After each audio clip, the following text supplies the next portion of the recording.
O ex-governador do Rio de Janeiro, Sérgio Cabral, deixou a prisão na noite desta segunda-feira, após 6 anos, e vai cumprir o restante da pena num apartamento da família em Copacabana. Vamos acompanhar o momento em que ele deixa a prisão. A justiça impôs que, antes de deixar o presídio em que estava detido, Cabral assinasse um termo de compromisso concordando com medidas cautelares que deverão ser cumpridas por ele na prisão domiciliar. Dentre elas, o uso de tornozeleira eletrônica e a proibição de sair de casa sem autorização judicial. Cabral vai cumprir o restante da pena, que foi condenada em um apartamento da família em Copacabana, na zona sul do Rio de Janeiro. O ex-governador não poderá receber visitas de colaboradores da Justiça ou de outros investigados no âmbito da Operação Lava Jato e poderá se encontrar apenas com parentes de até 3º grau, advogados e profissionais de saúde. Além disso, ele terá de custear a manutenção da própria tornozeleira eletrônica. Preso há 6 anos, Cabral era o único acusado pela Operação Lava Jato que permanecia em regime fechado. Após chegar em casa, o filho de Sérgio Cabral, Marco Antônio Cabral, fez uma postagem no Instagram. Na legenda, ele comemorou a volta do pai, agradeceu as mensagens de apoio e disse, entre várias outras coisas, que a história vai julgar como cada um deve ser julgado. Abre aspas, os algozes que nos fizeram passar por isso estão aí. Uns entraram para a política, outros estão sendo investigados, mas não quero fazer aqui nenhum pré-julgamento, pois aprendi uma lição que não somos capazes de julgar o nosso semelhante. Essa tarefa é divina. Fecha aspas. De volta para a análise.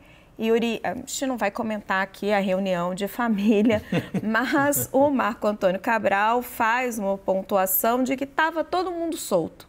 Só faltava o Sérgio Cabral. É isso. É um fato. Que na prática ele coloca, e é um fato, é o último preso da Lava Jato, que sai da cadeia, agora em prisão domiciliar. O que significa para a política brasileira este fim da Lava Jato?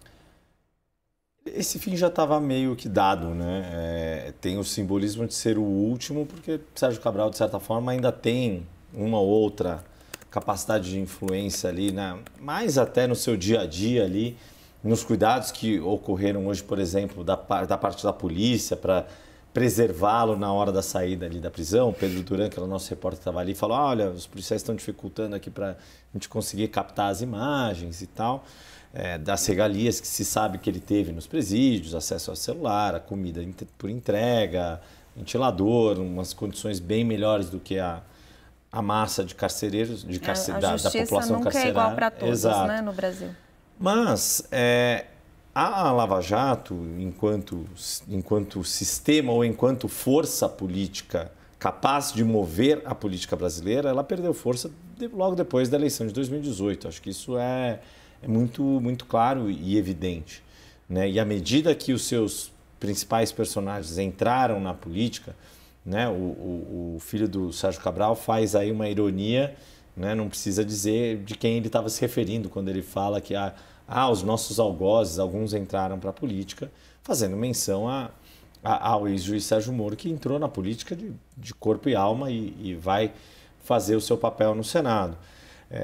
Eu acho que é isso, quer dizer, a Lava Jato já deu seus suspiros faz muito tempo, isso está nítido, e a grande questão que fica para se pensar republicanamente, digamos assim, uma pessoa como Sérgio Cabral, que confessou as suas irregularidades, ela tinha que ter sido condenada de fato até a última instância e começar a cumprir a pena dignamente, no sentido de não estar preso preventivamente durante 6 anos. Ele tinha que estar preso já cumprindo a pena. E esse é o mais grave, acho que, dessa situação toda. Por outros interesses, inclusive políticos, outros alvos da Lava Jato foram condenados em primeira, em segunda, em terceira instância de forma muito mais célere, mesmo não sendo confessos e mesmo sendo processos mais controversos. Jorge, o Yuri trouxe a provocação que é muito difícil para a gente explicar para o público. Como é que um corrupto, confesso, condenado, sai da cadeia porque não tramitou, porque não esgotou todos os recursos? Por que essa lentidão do judiciário brasileiro? Esse é um problema estrutural, Raquel, no Brasil, assim. Possivelmente o Brasil, se não for o país com maior índice de litigiosidade do mundo, com certeza está entre os maiores, sem dúvida alguma, não só na área penal, na área civil, na área tributária, na área previdenciária. Isso é um problema realmente... Talvez até mais tributária, por exemplo, do que penal. Né? Exatamente. Então, e isso muda de tipo de justiça para cada uma, se é uma justiça federal, estadual, tribunal para tribunal, né? E no final do dia tudo concentra nos tribunais superiores, que vão receber recursos do Brasil inteiro, independentemente da natureza do tribunal, se federal ou estadual. Então, esse é um dos maiores desafios em termos de reforma para tornar o sistema judicial brasileiro mais célere.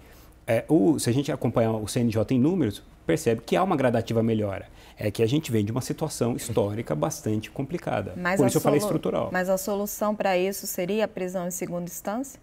Não, porque, na minha visão, não, porque isso seria um retrocesso do ponto de vista democrático. Porque você, para fazer isso, teria que flexibilizar uma garantia constitucional que é a presunção de inocência. E, bem ou mal, a gente muitas vezes percebe abusos condenatórios em segunda instância que precisam ser reformados nas instâncias superiores. A Lava Jato é um exemplo disso e muitas decisões que foram dadas. Então, nós, assim, do ponto de vista constitucional, a gente prefere garantir que não ocorram determinadas injustiças, né, ainda que isso torne o sistema mais moroso nessa perspectiva, do que ter um inocente preso porque o sistema recursal não funcionou adequadamente. Há outras medidas de reforma, na minha visão, mais salutares, que conseguiriam otimizariam o sistema, mas que não precisaria, por exemplo, flexibilizar uma garantia com presunção de inocência. Porque na prática, sem a prisão em segunda instância e com o sistema moroso e um monte de recurso, o que acontece é o que a gente assiste com o Cabral. Yuri, trazer uma outra provocação para você. Já está saindo, né, informações de que Cabral pretende trabalhar como consultor político. Parece ser um destino de ex-condenados políticos que foram condenados pela Lava Jato. Consultoria é tudo e nada, né? Exato, né? Antônio Palocci. Antes de tudo, consultores muito sérios, muito respeitados, mas de fato acaba virando uma... Não estou demonizando a atividade, tá, gente? Longe disso. Mas fato é que Antônio Palocci e José Dirceu, hoje é sabido, dão consultoria política. Uhum. O que esse pessoal contrata, Yuri? Contrata acesso, contrata contatos, contrata visão também, análise, conseguir entender cenários, mas é claro que de novo, né, qualquer pessoa que passa por essa atividade pública, seja como ministro, seja como governador, por 8 anos, no caso do Sérgio Cabral, tinha sido senador antes, né, é claro que essas pessoas conhecem pessoas, ganham acessos, alguns desses acessos depois ficam bloqueados, depois das condenações, mas no fundo é isso. Agora, só são contratados porque alguém quer contratar.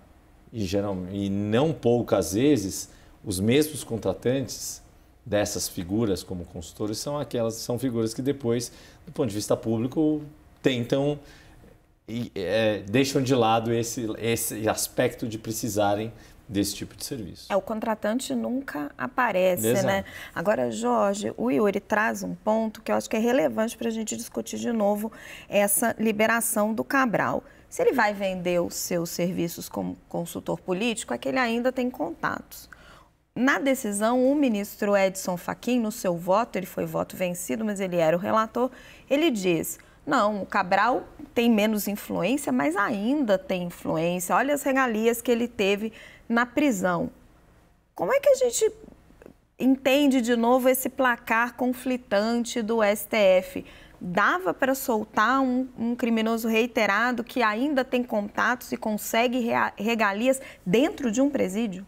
Então, assim, o voto do Supremo, Raquel, ele aplicou uma jurisprudência, um entendimento consolidado do próprio Supremo Tribunal Federal, que diz o seguinte: a grosso modo, o Cabral estava preso por uma medida cautelar, ou seja, porque ele traria algum risco se ficasse solto, né? Então, quando isso passa a durar anos, e a dele passou por anos de vigência, isso começa a ser considerado que você está antecipando o cumprimento da pena. Isso deixou de ser uma medida cautelar. Então, na boa parte dos ministros do Supremo, eles consideraram que, com o passar do tempo, ele teria perdido a influência, ele não apresentava mais riscos e outras medidas cautelares, que não a prisão, né, na prisão domiciliar, como bem a reportagem demonstrou, seriam condição suficiente para tanto. E aí, mas Raquel, da mesma forma como foi revogada, se surgir um fato novo em que ele tenha usado, né, um prestígio para obter para a realização de algum crime ou de algum ilícito, ela pode vir a ser decretada novamente a prisão dele. Isso pode acontecer. Agora, de novo, na dúvida ou, né, na incerteza, se beneficia o réu dessas medidas, principalmente por uma medida cautelar que realmente já durava bastante tempo. Yuri, tem sido muito relembrado nas redes sociais as ligações de Sérgio Cabral com o ex-presidente Lula, e fato é que hoje a gente não tem nenhuma evidência disso. Agora, se nós juntarmos 3 fatos políticos que aconteceram recentemente, a carona que o Lula pegou no avião de um empresário, depois a tentativa do Centrão de mexer na lei das estatais, por enquanto ainda mal sucedida. E agora esse episódio do Cabral, você cria um clima político, o William Vac gosta de dizer isso, às vezes você tem 3 fatos que não têm nenhuma relação entre si, mas eles criam um 4º fato político. Você cria um clima de que parece que está voltando, a corrupção está voltando, uma sensação de impunidade no país. De retrocesso. Exato. Como é que isso afeta a imagem do governo eleito? Eu acho que esse risco, digamos assim, de imagem, eu acho que ele já está dado desde sempre, porque para uma parcela significativa da população, o PT vai ser a explicação de todos os males desse universo chamado Brasil. Então, esses fatos, claro que vão dar razão ou vão dar combustível para o discurso dessa parcela da sociedade. Acredito que existe uma diferença muito grande entre o momento que o PT chega ao poder pela primeira vez, ganhando em 2002, assumindo em 2003, com agora, e acho sim que existe uma dificuldade de compreensão desse momento diferente em algumas situações. Talvez esse episódio da carona para o Egito seja um desses aspectos, mas tem outros. Quer dizer, essa dificuldade aí não precisa nem ser uma questão relacionada à questão ética, moral, de corrupção, mas a questão política propriamente dita. A política é diferente hoje, depois de tudo que se passaram nesses últimos 20 anos, como, por exemplo, a questão da montagem dos ministérios. Então é isso, a mudança da lei das estatais, tempos atrás ela teria ocorrido de uma forma mais sutil, ela ocorreu de uma forma explícita para todo mundo ver, de forma quase descarada. É curioso que depois de tudo que aconteceu, de Operação Lava Jato, Mensalão, Petrolão, etc., esse tipo de situação venha de uma forma tão descarada, sem nenhum tipo de nuance, sem nenhuma sutileza. Mas, ao mesmo tempo, tem um embarreiramento mais forte, tanto que o Senado botou o pé no freio. Então, eu acho que, no fundo, para tentar sintetizar, pegando esses 3 pontos, mudanças ocorreram, não é um retrocesso, não estamos voltando para o que era antes e as coisas, mas há uma dificuldade de adaptação do mundo político e talvez dessa cúpula mais tradicional do PT para o mundo de 2023. Uma dificuldade de adaptação também a essa nova pressão da opinião pública, né? Porque veio essa lei das estatais, também foi aprovada 23 horas, tem um monte de coisa acontecendo de madrugada, mas a gente fica atento e o pessoal que está em casa também.